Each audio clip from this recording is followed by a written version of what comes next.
Bahujan Samaj party यानी बसपा से कांग्रेस में आए 6 विधायकों और 13 निर्दलीय विधायकों ने सियासी संकट के दौरान गहलोत सरकार के लिए संकट मोचक की भूमिका निभाई थी।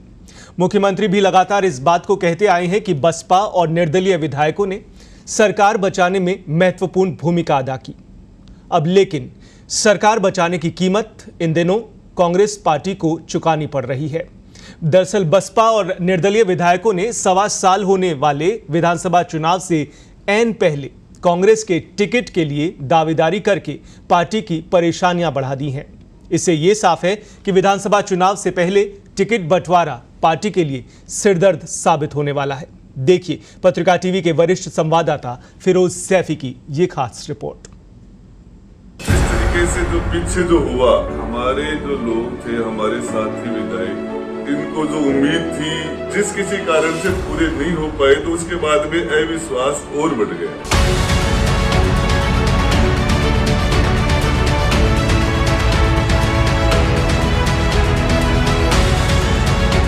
आने वाले टाइम के अंदर इनका टिकट होगा या नहीं होगा तो फिर उसके बाद में तो सोचना पड़ेगा।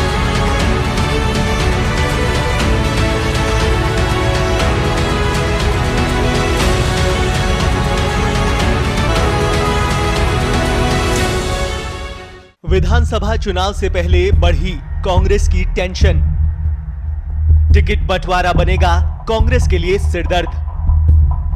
बसपा निर्दलीय विधायकों की दावेदारी ने बढ़ाई टेंशन।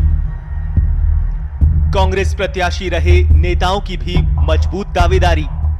जी हां, सरकार को समर्थन दे रहे निर्दलीय और बसपा विधायकों ने कांग्रेस पार्टी के टिकट के लिए दावेदारी करके पार्टी थिंक टैंक की चिंताएं बढ़ा दी हैं।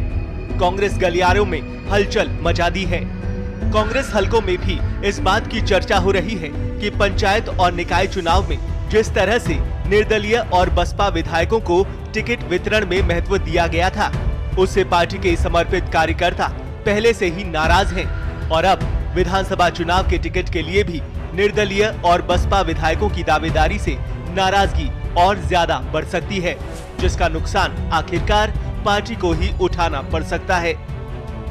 कांग्रेस पार्टी के सामने दोहरी परेशानी ये है कि एक तरफ तो बसपा और निर्दलीय विधायक हैं जो पार्टी का टिकट मांग रहे हैं, वहीं दूसरी तरफ वो नेता भी शामिल हैं जो वर्ष 2018 के विधानसभा चुनाव में पार्टी के सिंबल पर चुनाव लड़ चुके हैं या फिर मजबूती से दावेदारी जता रहे हैं। ऐसे में पार्टी के सामने संकट ये है कि सरकार बचाने वाले विधायकों को टिकट दिया जाए या फिर पार्टी के निष्ठावान और समर्पित कार्यकर्ताओं को टिकट दिया जाए। इसी उलझन में इन दिनों पार्टी के थिंक टैंक भी चिंतित नजर आ रहे हैं। तो सबसे मुख्य बात जो थी वो ये थी कि हमारे जो लोग थे, हमारे साथी विधायक, सभी की ये बात थी कि इन लोगों को ये लग रहा है कि आगे आने वाले टाइम के अंदर इनका टिकट होगा या नहीं होगा। अभी सभी, चाहे लाखन जी हो, चाहे हमारे भाई वाजिब हो, चाहे भाई संदीप हो, लगभग सभी को ये लग रहा है कि पहले जो इनको जो उम्मीद थी, जो कमिटमेंट भी थे,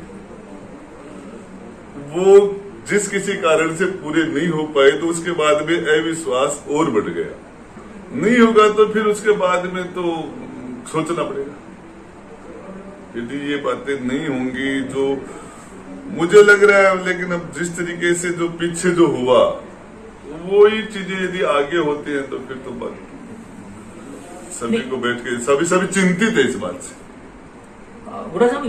पिछली बार सबको टिकट भी हुए थे, 3 मंत्री बने थे, 3 संसदीय सचिव बने थे, वही बातें दिमाग में अब की बार भी थी, लेकिन अब वो सारी चीजें नहीं हो पाई। बताया जा रहा है कि बसपा से कांग्रेस में आए 6 विधायकों, 13 निर्दलीय विधायकों ने कांग्रेस पार्टी के टिकट के आश्वासन पर सरकार को समर्थन दे रखा है। 13 में से 11 निर्दलीय विधायक तो ऐसे हैं जो कांग्रेस पृष्ठभूमि के हैं और पूर्व में कांग्रेस के टिकट पर कई बार विधायक और मंत्री भी रह चुके हैं। बताया जा रहा है कि पार्टी के शीर्ष नेताओं ने भी बसपा से कांग्रेस में आए और निर्दलीय विधायकों को टिकट का आश्वासन दिया हुआ है।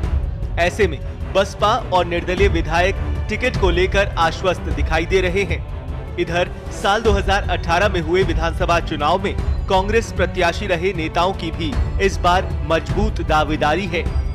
कई बार पार्टी आलाकमान से लेकर प्रदेश नेतृत्व तक ये नेता बसपा और निर्दलीय विधायकों को सत्ता और संगठन में ज्यादा महत्व मिलने की शिकायतें भी कर चुके हैं। साथ ही ये भी कह चुके हैं कि इनके कारण उनके क्षेत्र में कांग्रेस कमजोर हो चुकी है।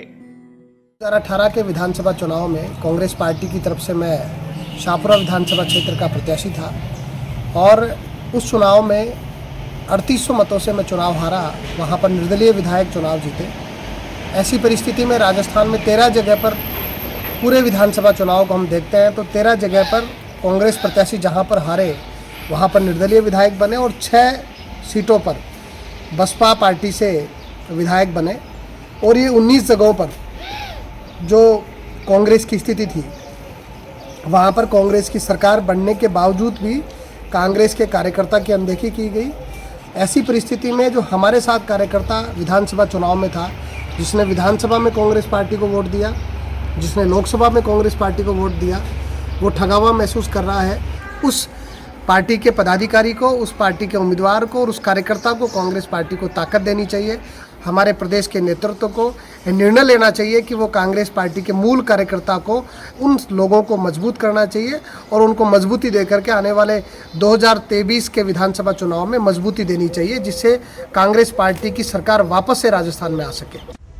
वर्ष 2018 के विधानसभा चुनाव में 19 सीटें ऐसी हैं जहां पर बसपा और निर्दलीय विधायकों की वजह से कांग्रेस पार्टी के अधिकृत प्रत्याशियों को हार का सामना करना पड़ा था।